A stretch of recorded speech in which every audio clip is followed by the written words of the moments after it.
now, the Auburn Motor Company, maker of fine cars up to, but not including 1938, brings you another episode of The Gathering Dusk, the heartwarming story of a girl who faces misfortune in a world where she never intended to live.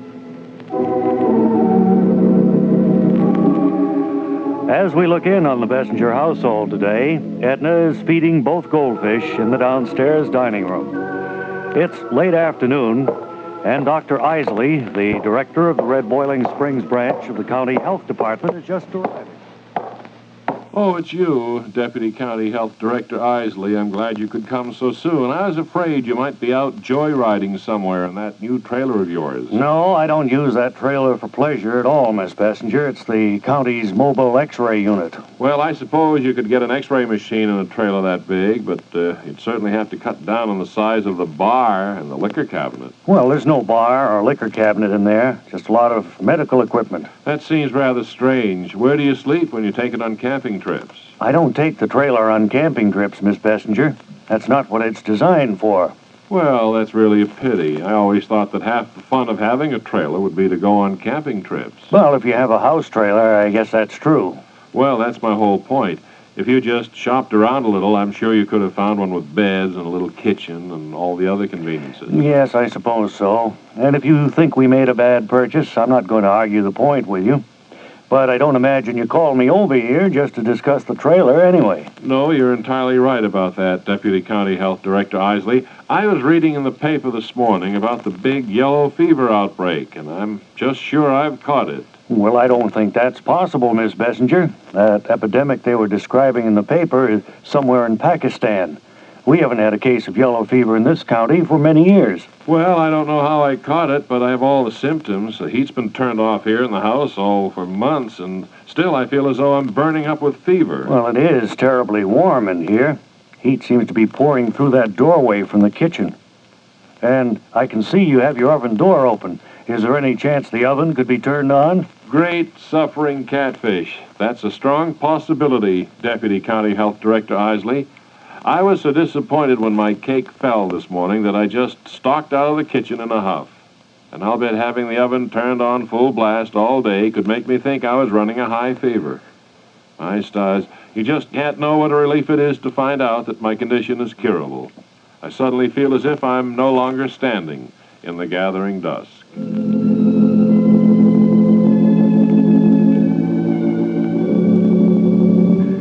Can it be that Edna's quick recovery from the symptoms of yellow fever may at last enable her to find happiness? Or will the exorbitant gas bill that results from leaving the oven turned on all day merely lead to further heartbreak? Be sure to join us for the next exciting episode when Edna may have her service cut off in the gathering dusk. We're wondering where you'd been. Well, Chet and I are very concerned over the mystery of the Buffalo Gals.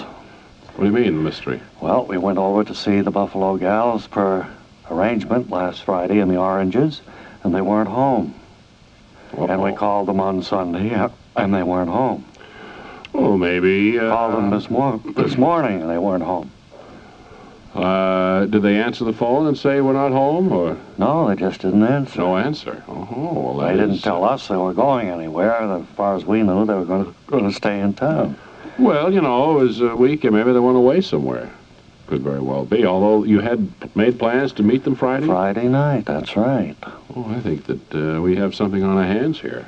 I don't hope they're not trying to dodge us. Do you think that would be possible? Or? Well, I wouldn't want to make an observation along those lines for fear of hurting your feelings, but you fellas haven't exactly been, the most gallant gentlemen ever. You haven't really been a couple of Romeos like they may be expecting, you know. You weren't, as they say, exactly Mr. Excitement as far as the Buffalo Girls go. Well, no, I fell asleep on the sofa a couple of times. Right. And then I backed the car over the lawn once. Right, and burnt the lawn badly. Burnt the lawn, but we fixed that all up. I don't see how they could be holding that against us now. Well, I don't know what to say. I'm lost for an answer. Maybe try to call them a little bit later right here on the air, and maybe we can... That's a good idea. I'll do that. Let's do that, and we'll get it right on the air, and everybody will know what happened. Okay, Ray, you made me feel 100% better. I hope so. I don't want you to worry needlessly. I'll be back. Very good.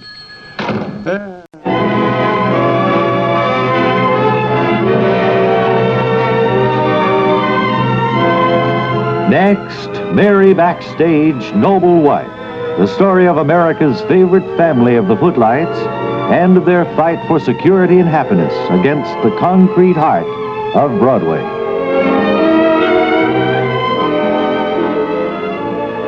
It's moments after our last episode now. Harry, Mary, Pop, Calvin, and Greg Marlowe, together with other members of the Westchester Furioso cast, have been stopped by a policeman in Billerica, Massachusetts. And as we join them, we hear the policeman say, Well, now that I think about it, I don't suppose you've been violating too many regulations. This bus at least was checked last September, so maybe I can overlook a few points. That certainly would be kind of you, officer. As I said, I've been keeping it down to 55 miles an hour and trying to observe all of the rules of the road as I could. Well, I've taken that into consideration, too. And I want you to feel welcome here in our Bay State. And I understand now that you're very famous people, and although I've never seen you perform, yes. I can tell by the cut of your jib that you're all right. I am the beloved idol of a million other women. No need to insult us that way. You didn't say anything about the cut of your jib. He certainly doesn't talk like somebody from Billerica. That's not meant as an insult, young man. I'm not originally from this area. Oh, I see. Have you taken voice lessons? Or? No, I was here at Fort Devens, and I loved it here so much I thought I'd stay on. No, originally I'm from Woonsocket. I see. Well, thanks again, officer. We'll be on our way then, I guess, to Meredith, New Hampshire. Thanks again, officer. Listen, if you're ever in New York, I'm a big Broadway producer. Listen, you have a good time, you hear? And if you ever get up to Meredith, New Hampshire, drop in and see our show if you can. Yes, we'll give you free tickets to the show if you can drop in. Greg, I'm going to start the bus now. Fine. Go right ahead. Well, we got out of that mix-up pretty well. Yes, we certainly did. That was great. He certainly turned out to be a different sort of chap than I thought. Here we go, everybody. That cloud of smoke coming out the rear. This is really burning oil. Yeah, it does. Needs a rig job, but we'll be able to get to Meredith all right. And 2 hours later, Harry pulls the bus onto Main Street in Meredith, New Hampshire. This it, I guess. It's not Main Street, though. This is High Street, but it's just the street above me. Well, the hotel is on Main Street, isn't it? Makes no difference. It's only a short walk. Where are we staying, Greg? Staying in a hotel on Main Street. Well, I'd better go over another block then. Yeah. If I can start the bus. Don't make any left turns here. We don't want to cause any grief, you know. Yes, I know. You know, this bus has burnt almost 3 quarts of oil since we were stopped by the police officer back there in Billerica. Well, that was 2 hours ago. That's not too bad. All right, just go up the block and then down to Main Street. Right. All right. This is it, I guess. The new Meredith house. That's it. That's it, the new Meredith house. Calvin and I will help get the baggage out if you want to go in and register, Harry. All right. Well, let me go with you, Harry. Maybe Greg should register for all of us since he's producing the show. I'll stay here and supervise the unpacking. I want you to sign, Harry. All right, Greg. Good. For all of us, if you would. Don't quite understand, but I'll be glad to do that. I'll be right back. Come on, Mary. Fine, all right. Well, there they go. Yeah. Not too many people here, is there? No, but the hotel doesn't look too bad. Got a new coat of paint on it. Yeah. I suppose all the people are out in the fields working, don't you? All the natives. I understand this is a wonderful place to buy lace. Maybe they're all at home making lace. This is the lace capital of the world. Is that right? Meredith, New Hampshire. I didn't know that. That's what I heard. Huh. And I know they're a theater-loving good crowd. place to look for rocks, too, they say. Oh, gem rocks? All kinds of rocks. Some are semi-precious and some are precious. Uh-huh. Look right here on the street, for instance. Is that a precious rock? No, that's just a plain old stone. It's not I thought you went with Harry, Mary. What's that? I say, I thought you went with Harry to register.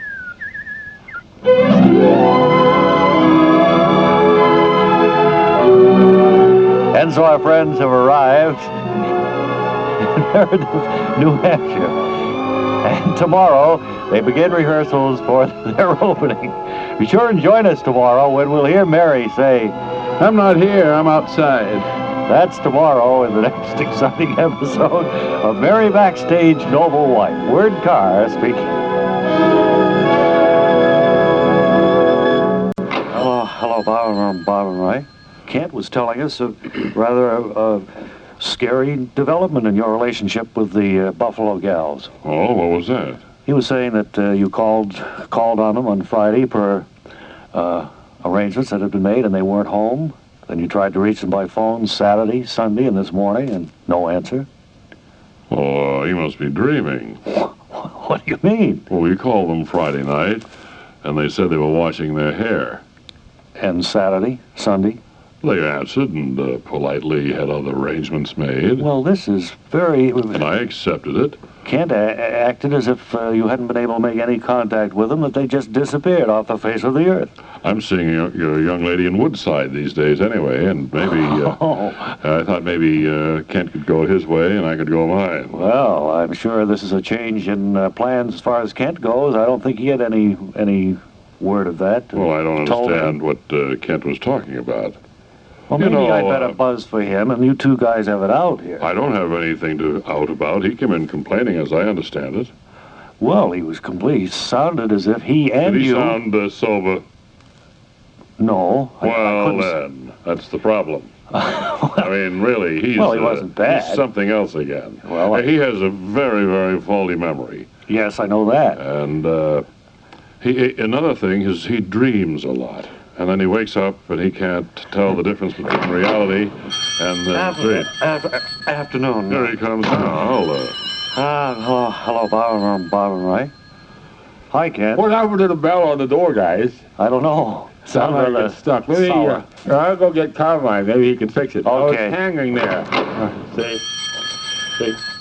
Yes. How have you been, Bob? Oh. See? Oh. That doesn't make me feel any better.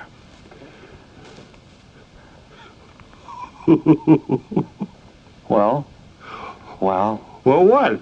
Yes. I've been trying to fix the bell on the door. I don't know what you guys are I've been trying to figure out where the Buffalo Gals are. Well, don't look at me, buddy. Oh, hello, Chad. Hi, how you been? What's all this baloney about you calling the Buffalo Gals and they're not home and one thing and another? I called them Friday night and they said they were washing their hair. Well, they didn't answer the phone when I called them. I wonder why they'd give you one story and they wouldn't answer the phone for me. You don't have any idea why that would be, eh? Uh-oh. Hey, look, guys. We got to get everybody over to the other studio for the backstages. Come on, let's have a commercial. Then everybody... Uh-oh. Listen to that bell. Oh, boy.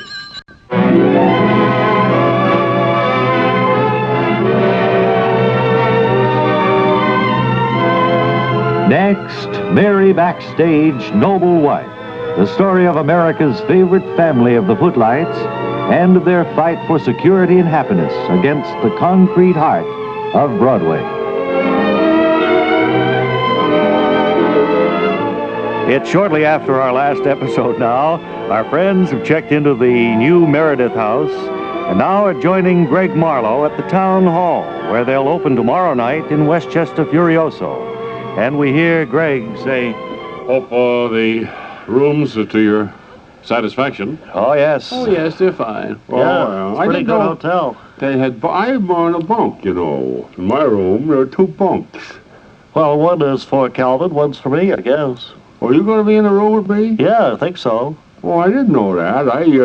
I just took the bottom bunk and threw my clothes on the top bunk. And my shaving kit, my dock kit. Well, you can work that out when we get back to the hotel.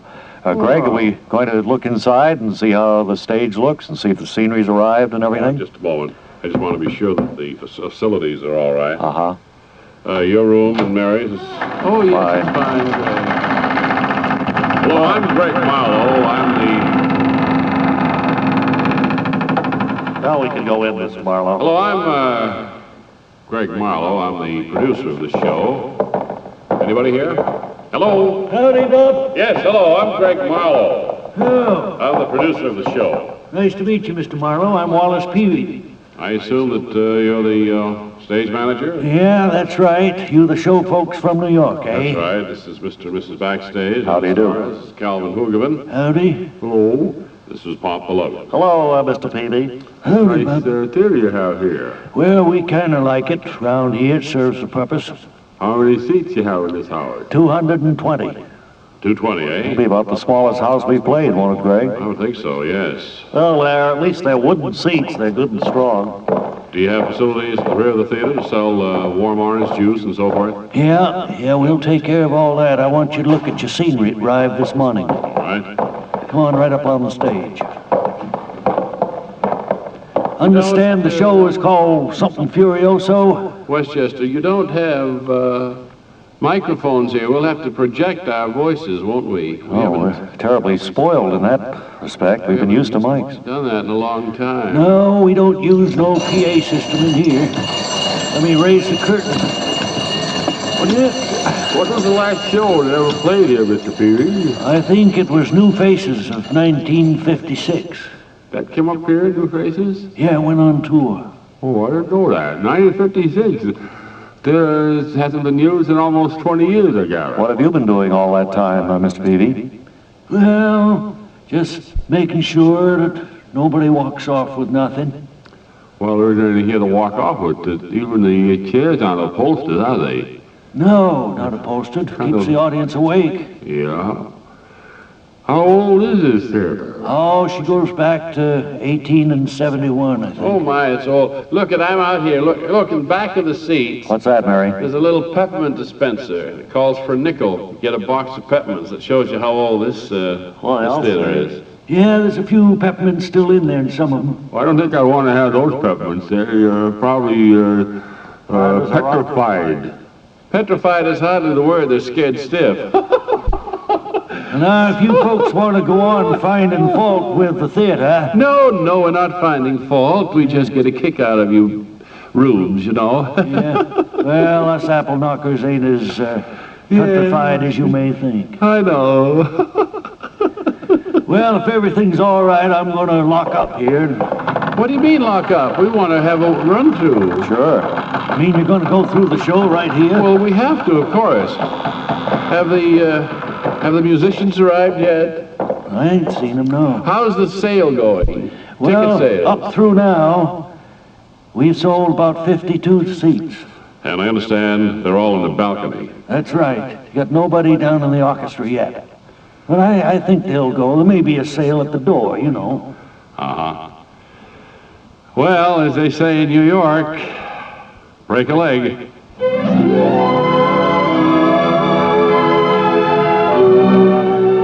And so, our friends prepare for the opening of Westchester Furioso in Meredith, New Hampshire at the Town Hall tomorrow night. You'll want to join us tomorrow when we'll hear Calvin say, Look back here. Edward Booth's autograph. that's tomorrow in the next exciting episode of Mary Backstage Noble What? Word Carr speaking.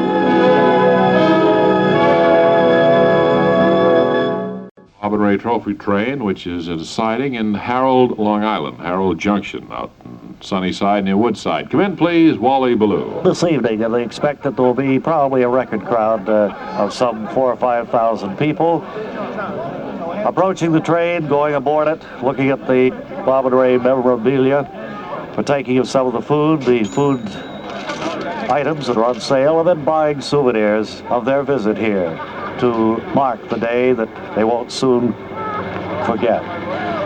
There's one, Mr. Gilmore. Yes, sir? Can you edge over here? Don't get too close to that other track. We're close to this. That switcher, you know, he keeps running these trains I in and know. out of here. I know that. You want to bring us up to date. It looks as if we've got a record turnout here on this second day. You better move in, Mr. Ballou. Yeah. The second day the train has been in town. Make me nervous standing over the edge of the track that way. Yes. Now, what did you ask me? I say it looks like a record. Stand back. Wait a minute. Well, a turnout for the second day of the train here. Well, we've discovered that there's no way for people to get here to the trophy train unless they cross about 11 sets of tracks.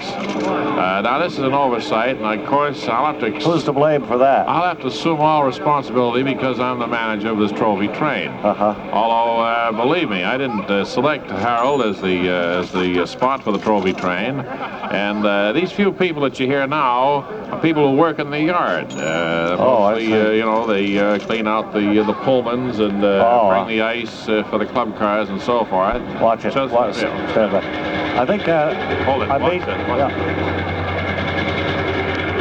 Well, I'm the same to you, buddy. that was close. I'd be given a signal to sign off. Brother. My time is short. I'll report in again tomorrow.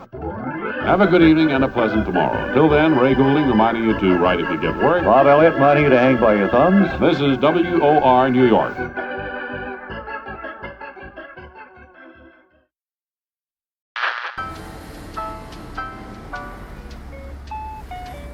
Close in 5 minutes.